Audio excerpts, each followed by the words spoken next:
So by the time I left Cirencester University, I managed to pay off all my student loans. From buying and selling top hats? Yeah. When did you decide you were going to start collecting them? So the story was, it's a great story actually, thanks to my father. When I was 18, my father had invited me to Ascot for the first time on the Friday, which was the young day. He invited me with my godparents and various mates of his in number 1 car park, and he said, look, you've got to wear tails and get a hat. So I went to a charity shop, got tails, which was very easy, on the Portobello Road, £70. The hat I then bought from Gray's, which is also now gone, at the top of the other end of the Portobello Road, and I bought it for £60. Wow. And my godfather was like, that is a belter, and it was too big for me.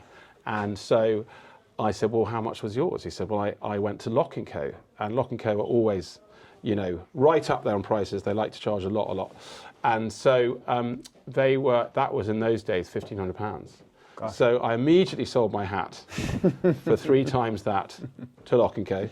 And so I then started my business of selling to lots of dealers and buying hats at lots of antique markets. And then I realised, actually, why am I not doing that myself? So I started putting adverts in the back of Country Life, the Telegraph, and the business really started growing. So by the time I left Cirencester University, I managed to pay off all my student loans. From buying and selling top hats? Yeah.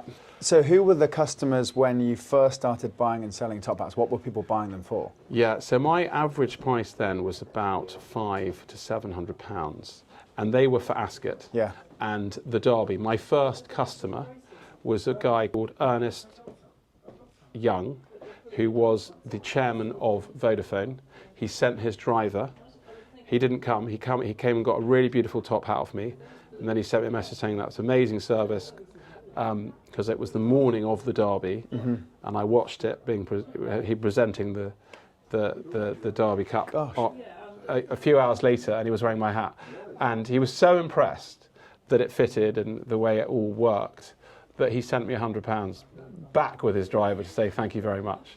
Wow. And so there's lots of amazing stories like that. But it's been a great journey for me to be involved in silk top hats. They're my babies. I absolutely love them.